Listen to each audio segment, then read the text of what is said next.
First படமே வந்து Selva மாஸ்டரோட work பண்ணுறப்போ நாங்களாம் அலறி அடிச்சு தான் ஓடுவோம். ஏன்னா இப்படி ஸ்டண்ட் பண்ணிகிட்டு இருக்கும்போது பக்கத்தில் ஒரு ஏடி இருக்கானா அவன்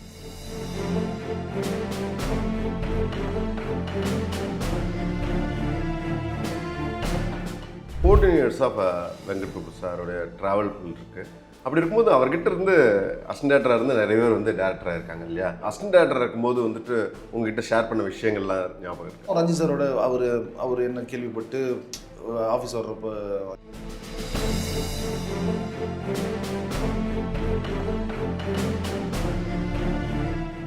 எஸ்ஆர் கதிர் சார் இவங்க 3 பேர்த்த நாள் பற்றி இல்லாதது கதிர் சார் கூட எனக்கு ரொம்ப அதிகமாகவே. ஏன்னா ஹைதராபாத்தில் இந்த கஸ்டடி படத்துக்காக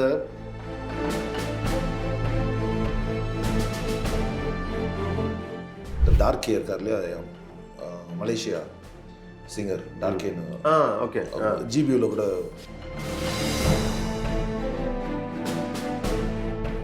அப்புறம் ரஞ்சித் சாரோடைய பெரிய டைரக்டர் ஆனதுக்கப்புறம் என்னென்னா அவரை ரொம்ப சாதாரணமாக தான் பார்த்துருக்கேன்.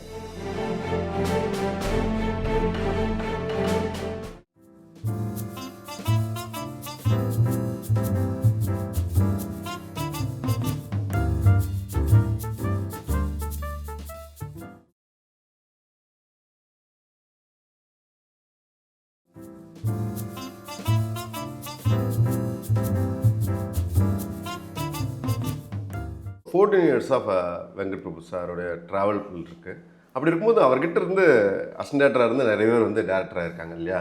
ஸோ அவங்க கூட பழகின அனுபவம்லாம், ஸோ அவங்க வந்து அசிஸ்டன்ட் டேரக்டராக இருக்கும்போது வந்துட்டு உங்ககிட்ட ஷேர் பண்ண விஷயங்கள்லாம் ஞாபகம் இருக்குது. முக்கியமான எடிஸ் பிச்சுமணி சார், ரஞ்சித் சார், சுரேஷ் மாரி, இவங்களோட சுரேஷ் மாரி அண்ட் பிச்சுமணி கூட நல்ல நெருக்கம் எனக்கு. ரஞ்சித் சாரோட ஒர்க் பண்ணுற பெரிய இது எனக்கு கிடைக்கல. நான் சேர்கிற டைம் தான் அவர் வெளியில் போனார். அதுக்கப்புறம் ரஞ்சித் சாரோட அவர் என்ன கேள்விப்பட்டு ஆஃபீஸ் வர்றப்போ இவனும் வரைய வேணாமே அப்படின்னு கேள்விப்பட்டு அவர் எங்கள்கிட்ட இன்ட்ராக்ட் பண்ணி அதுக்கப்புறம் என்கிட்ட நிறைய பர்சனலெலாம் ஃபோனில் பேசுவார். இவங்க சுரேஷ் அண்ட் பிச்சுமணி வந்து அவங்களோட 2-3 படம் ஒர்க் பண்ணியாச்சு. அப்புறம் வீர்னு நலனும் நந்தினியும் டைரக்டர் அவர், அப்புறம் பாஷா அவரும் இப்போ டைரக்ட் பண்ண போகிறாரு.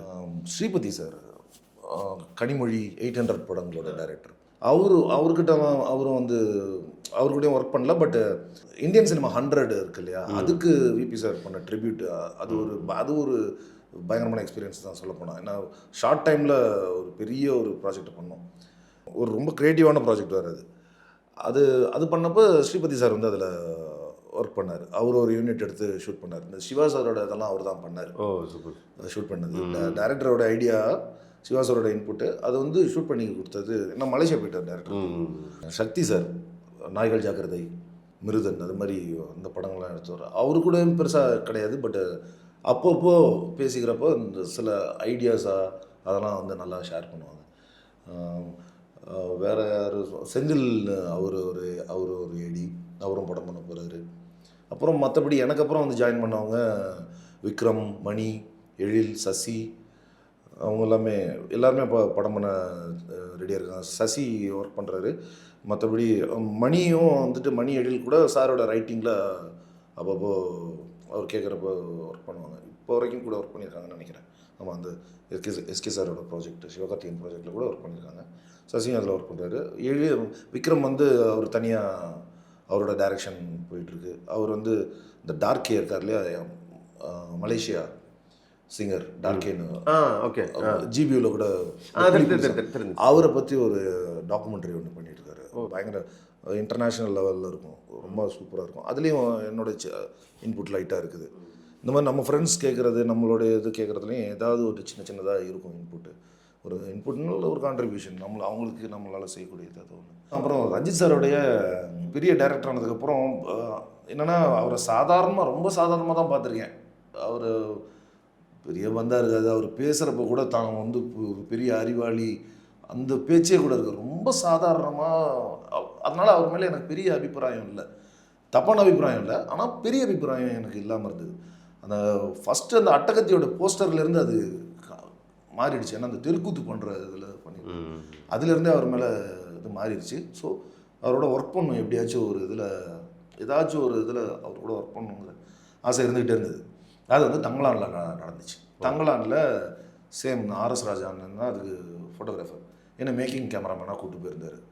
ஒரு 4 நாள் வந்து ரஞ்சித் சாரோடைய டீம் எப்படி இருக்குது, ரஞ்சித் சார் எப்படி பண்ணுறாரு அப்படிங்கிறதெல்லாம் அங்கே பார்த்தேன் நான். அது ஒரு புது எக்ஸ்பீரியன்ஸ். அவர்கிட்ட வந்து நான் மேக்கிங் கேமராமேனாக அவரை ஷூட் பண்ணுறது, எனக்கு இந்த ஃபோட்டோ எடுக்கிறது வரைஞ்சி கொடுக்குறதுலாம் ரொம்ப பிடிக்கும். அதை செய்கிறது, அவரை நம்மளுக்கு பிடிச்ச ஆட்கள் நம்மளை யார் யார் இன்ஸ்பயர் பண்ணியிருக்காங்க அவங்களெல்லாம் எடுக்கிறது இன்னும் கொஞ்சம் ஒரு பெரிய சந்தோஷத்தையும் ஒரு அனுபவத்தையும் கொடுத்தது. அது இப்போ எங்களுடைய ஏடிஸோட ஒர்க் பண்ணதில் இந்த மாதிரி ஒரு விஷயம். பிச்சுமணி ஜருகண்டி படம் பண்ணும்போது நடிக்க கூப்பிட்டாரு, போய் நடித்தேன். சுரேஷ் சார் வந்து அடுத்த படத்துக்கு கூப்பிட்றேன்னு சொல்லியிருக்காரு. அப்புறம் சந்துரு, அவரை சொல்ல மறந்துட்டேன். சந்துருவும் வந்து சாரோடைய ரைட்டிங்கில் கூடவே இருப்பார். அதனால் நவீன சரஸ்வதி சபதம் அப்படின்ற படம் பண்ணார். இப்போ ரிலீஸ்க்கு வெயிட் பண்ணிக்கிட்டு இருக்கு. ரிவால்வர் ரீட்டா கீர்த்தி சுரேஷ் வச்சு பண்ணியிருக்காரு. அதுக்கும் நான் ஸ்டோரி போர்ட் பண்ணேன். ஒரு சின்ன சீக்வன்ஸ் தான் பண்ணேன், பெருசாக பண்ணல. அவரும் வந்து இப்போ அடுத்த இதுக்கு ரெடி ஆகிட்டார். ஆக்சுவலாக வந்துட்டு எந்த அளவுக்கு நம்ம வந்து டேரக்டர்கிட்டருந்து ஒரு விஷயத்தை லேர்ன் பண்ணிக்கிறோமோ ஷூட்டிங் ஸ்பாட்டில், அதே லெவலுக்கு வந்து மற்ற டெக்னீஷியன்ஸ்ன்றது ஒரு லேர்ன் பண்ணியிருப்போம் இல்லையா? ஒரு கேமராமேனாக இருக்கலாம், ஒரு ஸ்டண்ட் மேனாக இருக்கலாம், அண்ட் ஈவன் எடிட்டர்ஸ்லேருந்து நிறைய லேர்ன் பண்ணியிருப்பேன். நம்ம வந்து எக்ஸிக்யூஷன், அதாவது ரைட்டிங்கில் ஒன்று எழுதியிருப்போம், அவங்க எடிட்டிங்கில் ஒன்று சேஞ்ச் பண்ணி நம்மளுக்கு ஒன்று எக்ஸிக்யூட் பண்ணி தருவாங்க. ஸோ இந்த டெக்னீஷியன்ஸ்ன்றது லேர்ன் பண்ண விஷயங்கள் என்ன? டெக்னீஷியன்ஸ் பார்த்தா ஃபஸ்ட்டு சக்தி சரவணன் சார், அவரோட ஒர்க்கிங் ஸ்டைல் வந்து இதே மாதிரி தான். ஃப்ரேம் ஃபிக்ஸ் பண்ணிவிட்டு அதில் அவர் வந்து லேயர்ஸ் ஆட் பண்ணிக்கிட்டே இருப்பார். ஒரு ஸ்டடி ஷாட்டாக இருக்குது, இல்லை ஒரு ஏதாவது இருக்குன்னா அவர் ஏதாச்சும் ஒரு இன்புட் கொடுப்பார், இதை இப்படி பண்ணலாமே. நிறையா அவர் சைடான இது நிறைய இருக்கும். ஒன்று சொன்னால் அதுக்கு வந்து அவர் ஒரு டபுளாக வந்து ஒரு ரெடி பண்ணி வச்சுருவார். அந்த மாதிரி சக்தி சாரோட இது இருக்கும். அப்புறம் அதுக்கப்புறம் ஒர்க் பண்ண கேமராமேன் வந்து ஆர்டி ராஜசேகர் சார். நான் ஸ்கூல் டைம்லேருந்தே அந்த ஆர்டிங்கிற பேரை வந்து கேட்டு பெரிய கேமராமேன் அப்படின்னு சொல்லி அதெல்லாம் ஒர்க் பண்ணுவோமான்னு தெரியாது. பார்த்தா மாஸ் படத்தில் அது அமைஞ்சது. ஒர்க் பண்ணப்போ ஃபுல் ஃபன்.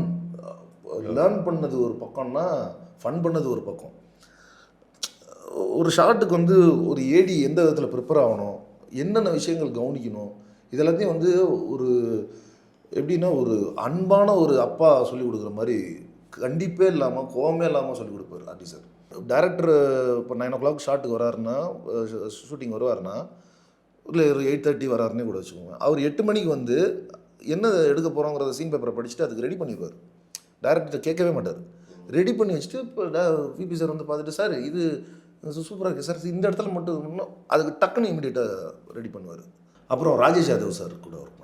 ரொம்ப பொலைட்டாக இருப்பார், சத்தம் போட மாட்டார். டைரக்டர் என்ன வேணுங்கிறத வந்து டைரக்டர்கிட்ட கேட்குறத விட கோ டைரக்டர்கிட்ட வந்து அதிகமாக இன்ட்ராக்ட் பண்ணுவார். என்ன அதாவது அடுத்து ப்ரிப்பரேஷனுக்கு வந்து சீக்கிரமாக இது பண்ணுறதுக்கு அது கேட்குவார். ஸோ அவர் இப்படி நம்மளை கேட்குறதுனால நம்மளும் வந்து இன்னும் கொஞ்சம் ப்ரிப்பேர் ஆகிடும். ஏன்னா தெரில சார் டேரக்டர்கிட்ட கேட்கணும் அப்படின்னு சொல்ல முடியாது. சொன்னால் அங்கே அப்படி வேலை செய்கிறதே வேஸ்ட் இல்லையா, தெரிஞ்சிருக்கும். ஸோ அவர் இப்படி கேட்குறப்போ அதுக்கான டேரக்டர் கேட்டு அதுக்கு அடுத்து என்ன வேணும், அடுத்து என்ன பண்ண போகிறோம் அப்படிங்கிறதுல நம்ம ஒரு ப்ரிப்பரேஷனில். ஆமாம்.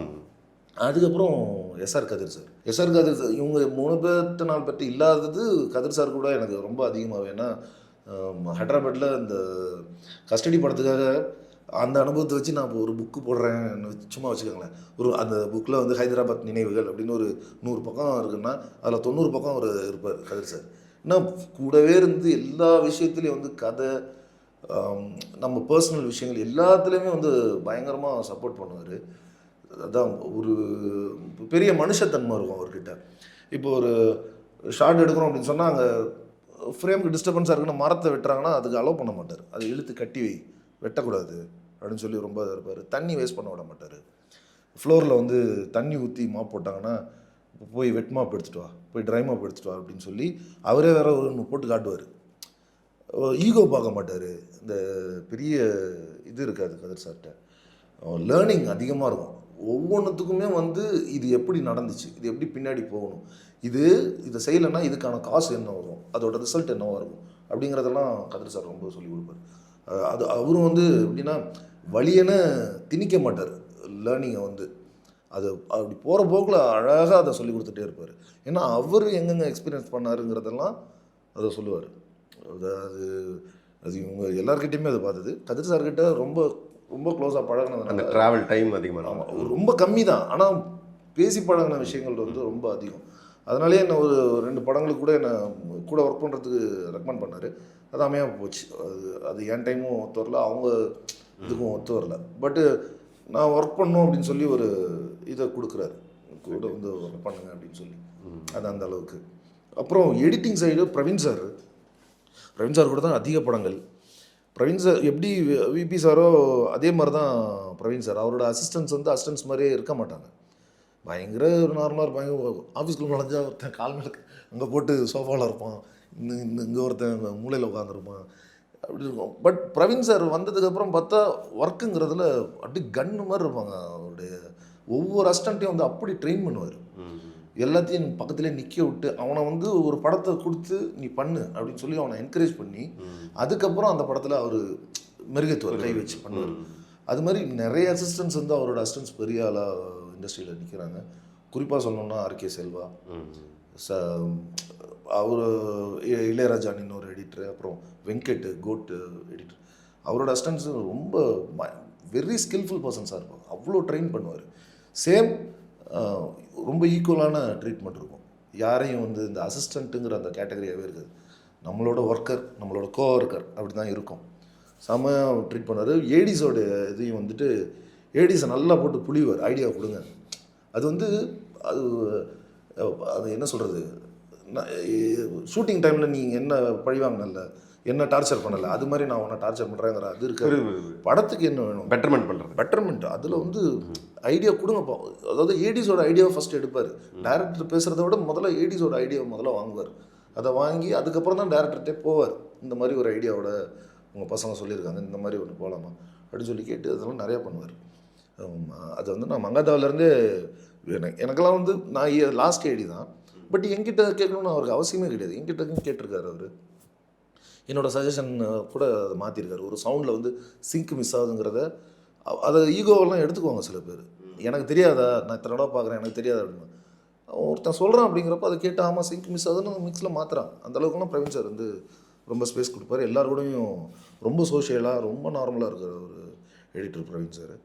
அதுக்கப்புறம் நான் ஒர்க் பண்ண எடிட்டர்ஸ் எல்லாமே வந்துட்டு என் கூட அவங்களும் அசிஸ்டண்ட்டாக இருந்துட்டு அவங்க எடிட்டர் ஆகிட்டாங்க. ஸோ அது வந்து அதில் பெரிய கஷ்டம் இல்லை நம்மளுக்கு. மச்சான் அதை வேண்டாம், அதை கட் பண்ணுறா அப்படின்னு சொல்லிட்டு போயிட்டே இருக்கும். ஸ்டண்ட் வந்து ஃபஸ்ட்டு படமே வந்து சில்வா மாஸ்டர் பயங்கர ஃபாஸ்ட்டு ஃபியூரியஸ். அதெல்லாம் வந்து கேமராவுக்கு முன்னாடி, கேமராவுக்கு இந்த பக்கம் வந்து அது பயங்கர சாந்த சுரூபி, ரொம்ப அக்கறை உள்ள மனுஷன், ரொம்ப கேரிங்கான ஒரு ஆள். நம்ம ஏதாச்சும் ஒன்று பண்ணுறோன்னா அந்த ஃபுட்டு என்ன எடுத்துக்கணும், இதுக்கப்புறம் என்ன சாப்பிடணும், நாளைக்கு காலையில் நீ எப்படி பிரிஸ்காக இருக்கணுங்கிறது, இன்றைக்கி நைட்டு என்ன சாப்பிடணும், அதெல்லாமே ரொம்ப அக்கறை எடுத்துக்குவார். ஃபேமிலி பற்றி கேட்பார். ஏதாவது நம்மளுக்கு ஒரு பிரச்சனை இருக்குன்னா கூட அதில் அக்கறை எடுத்து அதை சரி பண்ணுறதுக்கு பார்ப்பார். ஸோ அதை இதே ஆள் அங்கே கேமராவுக்கு முன்னாடி ஸ்பாட்டில் வந்து நெருப்பு நிற்க முடியாத பக்கத்தில் ஓடிடுவோம் எல்லோரும். அப்படி ஒரு ஃபியூரியஸான ஒரு ஸ்டண்ட் மாஸ்டர். பயங்கர ஃபாஸ்ட்டாக எடுப்பார், நிறையா எடுத்து கொடுப்பாரு. ஒர்க் பண்ணுறப்போ நாங்களாம் அலறி அடிச்சு தான் ஓடுவோம். ஏன்னா இப்படி ஸ்டண்ட் பண்ணிகிட்டு இருக்கும்போது பக்கத்தில் ஒரு ஏடி இருக்கானா அவனை தூக்கி டவுன் போட்டு அவனு ஒரு ஆக்ஷன் பண்ணுவார். சும்மா விளையாட்டுக்கெல்லாம் பண்ணுவார். அது மாதிரிலாம் நான் ஒரு தடவை நான் 2-3 ஏடிஸ் மாட்டியிருக்கோம். அது என்ன ஃபன்னாக வந்து திடீர்னு ஏதாவது ஒரு ஏடி வந்து இந்த ப்ராப்பில் சொல்லியிருப்பான், இல்லை ஆர்டிஸ்ட்டு கூப்பிட்டு வர்றது லேட்டு, டக்குன்னு என்ன பண்ணுவாங்கன்னா பக்கத்தில் இந்த மேட்ரஸ் பெட்டெல்லாம் இருக்குல்ல அதில் தூக்கி போட்டு எல்லோரும் மேலே விழுவாங்க. ஃபைட்டர்ஸ் எல்லாம் விழுவாங்க. அது மாதிரி நான் ஒரு நாள் மாட்டினேன் மங்காத்தால். அதாவது என்னென்னா சாண்ட்விச் ப்ரெட்டு மாதிரி ஆகிட்டாங்க. ஒரு பெட்டு மேலே நான் இருக்கேன், அது மேலே ஒரு பெட்டு இப்படி போட்டு அது மேலே ஒரு நல்ல பல்கான ஃபைட்டர்ஸ் 4 பேர் விழுந்தாங்க. அது அதை மறக்கவே முடியாது. கை காலெல்லாம் செம்ம வலி. நான் அப்படியே தூக்கிட்டு கேரான போய் என்னை வச்சு இதெல்லாம் கொஞ்சம் இதெல்லாம் ஆசுவாசப்படுத்திட்டு அப்புறம் தான் கொண்டு வந்தாங்க. அது ரொம்ப பெரிய பெயினெல்லாம் இருக்காது. பட்டு அது மாதிரி செல்வா மாஸ்டரோட இது பயங்கர ஃபியூரியஸாகவும் அதே டைம் ஃபன்னாகவும் இருக்கும். இன்னொன்று ஏதாவது ஒரு ப்ராப் வந்து திடீர்னு மாற்றி கேட்பார். அந்த அது வாயில் என்ன பேர் வருதோ அதை சொல்லி கேட்பார். அது ஒரு குழப்பமாக அணைஞ்சிருக்கும். அவர் என்ன கேட்குறாரு அப்படிங்கிறது ஆன் ஸ்பாட்டில் வேறு ரெடி பண்ண ஆண்டர் திட்டுவார். டே என்னடா இப்போ கேட்குறீங்கன்ட்டு. அது அந்த மாதிரி அப்புறம் வந்து சிலம்பஸ்டரோட தான் அதிகமான படம் ஒர்க் பண்ணது சார். விபி சார் கூட இருந்ததுனால அதிக படம். அப்புறம் திலீப் மாஸ்டரோட மங்காத்தால வந்து இந்த போர்ஷன் வந்து கிளாஷ் ஒர்க் அவர் தான் பண்ணார். அஜித் சார் கார்லேருந்து தள்ளி விடுறது, அது த்ரிஷா அது எல்லாமே திலீப் மாஸ்டர் தான் பண்ணார். அப்புறம் மகேஷ் வந்து கஸ்டடியில் ஒர்க் பண்ணப்போ, மகேஷ் ஆல்ரெடி ஃபைட்டராக இருக்கும் போதுலேருந்தே ஃப்ரெண்டு தான். ரொம்ப நம்ம எல்லாமே ஜிகிரி தோஸ்த் தான். ஃபைட்டெல்லாம் சொல்லி கொடுப்பாங்க சில வித்தியாசமான. அதான் நான் மாநாடில் நான் சிம்பு சாரோட ஃபைட் பண்ணும்போது கூட எனக்கு இவங்கெல்லாம் முன்னாடி எனக்கு மைண்டில் ஃபீட் பண்ணி வச்சது தான் ஹெல்ப் பண்ணிச்சு. நான் அதில் ஃபாலிங்லாம் பண்ணியிருப்பேன். அந்த ஃபாலிங்லாம் வந்துட்டு ஈஸியாக விழுந்தது, எனக்கு அடிப்படாமல் நான் பார்த்துக்கிறதுக்கு அந்த ஃபைட்டர்ஸ் எல்லாம் ரொம்ப ஹெல்ப் பண்ணாங்க. அந்த மாதிரி ஒரு ஃபைட்டராக இருந்தவர் தான் மகேஷ். பயங்கரமாக ஸ்டண்ட்டு சூப்பராக பண்ணுவார். ஜிம்னாஸ்டிக்கு, அவர் டான்ஸர் வேறு. ஸோ அவர் அந்த லெவலுக்கு பயங்கரமாக இருந்தார். அந்த எனர்ஜிலாம் வச்சதுனால டக்குன்னு மாஸ்டர் ஆகிட்டார். சூப்பராக இருக்கும் அவரோட எதுவுமே, நல்லா ஒர்க்கு அவருமே ஃபாஸ்ட்டாக இருக்கும். அந்த மாதிரி ஸ்டண்ட் இதில். அப்புறம் ஆர்ட் டிபார்ட்மெண்ட் ஆர்ட் டைரக்டர்ஸில் வந்து விதேஷ் சார் மகாதாவிலேருந்து. இன்னும் மகாதாவுக்கு பார்த்தீங்கன்னா அந்த தேட்டரோட செட்டு வந்து நான் ஸ்கெட்ச் பண்ணேன். டேரக்டர் வந்து ஃபஸ்ட் சொன்னார். அதை வந்து அவர் ஒரு ஏடி ஒருத்தன் பண்ணியிருக்கான், நான் ஒரு ஆர்ட் டைரக்டர், இவன் பண்ணதை வந்து நான் ஏற்றுக்கலாமா, நான் அதில் கரெக்ஷன் சொல்லுவேன் அப்படிங்கிற எதுவுமே இல்லாமல் அது என்ன போட்டு கொடுத்தனோ இது நல்லா இருக்குப்பா அப்படின்னு சொல்லிட்டு இங்கெங்கே இதெல்லாம் சேரு, அதையும் நான் ஆட் பண்ணிக்கிறேன் அப்படின்னு சொல்லி அதை சொல்லி, அதான் அவருக்கு இருக்கிற நாலேஜுக்கு எனக்கு வந்து எந்த அளவுக்கு இருக்கும்னு அவருக்கு நல்லாவே தெரியும். ஸோ அதை வந்து எந்த விதத்துலையும் மட்டப்படுத்தாமல் ஹார்ஷாக பேசாமல் அதை அழகாக சொல்லி கொடுத்தாரு.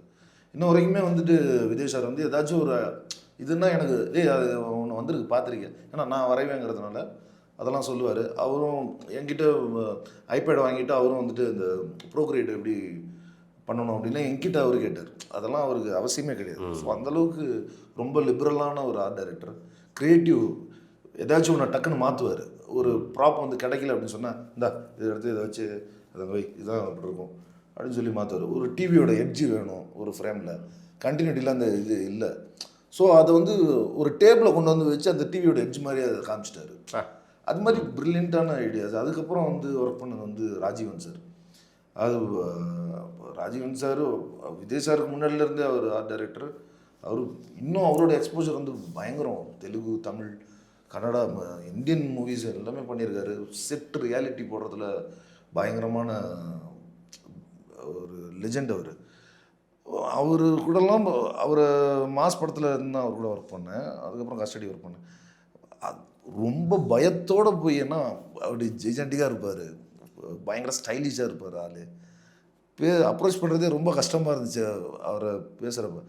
பட் போய் பேசின வாரத்திலே அப்படி தோளில் கைப்பட்டு பயங்கர ஃப்ரெண்டாகி நம்மளோட இன்புட் எல்லாமே வாங்கிக்கிட்டு, நீ என்னென்ன சர்ச் பண்ணியிருக்க, இப்போது ஒரு உதாரணத்துக்கு சொல்லணும்னா, இப்போது மாஸ் படத்தில் வந்து இந்த பேய்ங்கெல்லாம் வந்து எந்த மாதிரி காட்ட போகிறோம், அதுக்கு சிஜியில் எப்படி இருக்கணும், பேக்ரவுண்ட் எப்படி இருக்கும், அதுக்கு நீ என்ன ஐடியா வச்சுருக்க சொல்லு அப்படின்னு சொல்லி நம்மளோடதெல்லாம் கேட்டுக்கிட்டு, இன்னொன்று நம்மளை நம்பி விடுவார். இவன் செய்வான், இதை செய்வான் அப்படின்னு சொல்லி ஒரு ப்ராப் இருக்குது, அதை நீ ஃபாலோ பண்ணிக்கன்னு சொல்லி நம்மளை விடுவார்.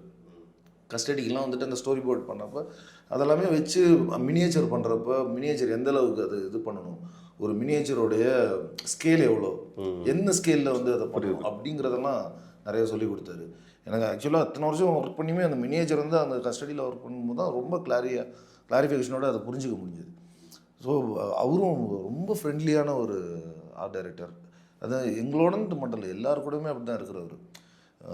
ஒரு விஷயம்னா அதை நம்மளுக்கு சயின்டிஃபிக்கலி புரிய வைப்பார். அதோடைய என்ன சொல்கிறது, ஒரு விஷயம் இருக்குது அப்படின்னு சொன்னால் அதோட பாஸ்ட்டு, அது ஃப்யூச்சரில் எப்படி மாறப்போகுது, கரண்டில் என்னவாக இருந்தது அப்படிங்கிறத சொல்லுவார்.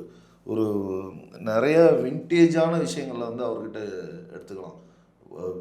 நிறைய பொக்கிஷங்கள் அவருக்கு தெரியும். வெளியில் தெரியாத விஷயங்கள்லாம் ராஜீவன் சாருக்கு நிறைய தெரியும். இன்னொன்று பயங்கரமான செஃப். அவர் பயங்கரமாக சமைப்பார், சூப்பராக சமைப்பார். விதவிதமான டிஷ்ஷஸ், மலையாளிங்கிறதுனால அதெல்லாம் பயங்கரமாக செஞ்சு கொண்டு வர்றார். ஸோ இது இப்படி அவங்களுடைய இந்த மாதிரி டெக்னீஷியன்ஸோடு இருந்ததெல்லாம் ஒரு பெரிய அனுபவம், பெரிய ஒரு எக்ஸ்பீரியன்ஸ் அது. உங்களுக்கு வந்து கலைஞர் ரொம்ப பிடிக்கும், ஏன்னா உங்களுடைய ப்ரொஃபைல் பார்க்கும்போது வந்து கலைஞரை வந்து நிறைய வரைஞ்சிருந்தீங்க. ஸோ கலைஞரை சந்திக்கக்கூடிய வாய்ப்பு ஏதாவது அமைஞ்சது? அவர் மேடையை விட்டு இறங்கி போகிறப்ப அந்த தடைகளெல்லாம் தாண்டி போய் இப்படி அந்த அவர் கைப்பிடிக்கிற இடத்துல வச்சேன்.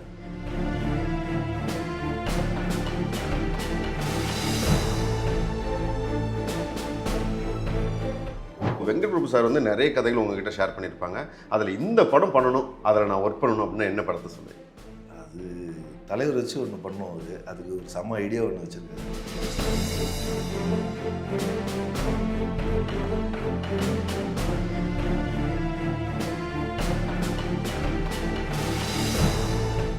ஸோ இவ்வளோ பேரோட பணியாற்றின அனுபவம் வந்து இப்போ எக்ஸிக்யூட் ஆகிருக்குன்னா அது வந்து வாரிசு, குக்கு எஃப்எம்ல வந்திருக்கிற அந்த வாரிசு த பிரின்ஸ் ரிட்டர்ன்ஸ் தான் சொல்லணும். ஸோ அந்த வாய்ப்பு எப்படி வந்துச்சு? அந்த பிம்பம் சாங் பார்த்துட்டு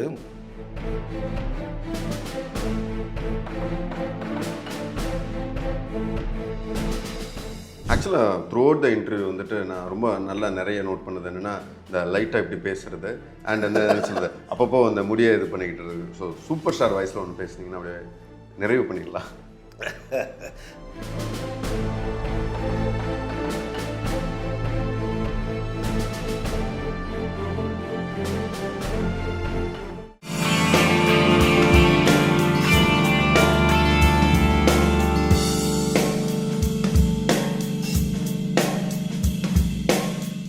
பரபரப்பான சினிமா செய்திகள், நட்சத்திரங்களின் பேட்டிகள், சினிமா வரலாறு ஆகியவற்றை பார்க்கவும் படிக்கவும் உங்களுக்கான இணையதளம் touringtalkies.co.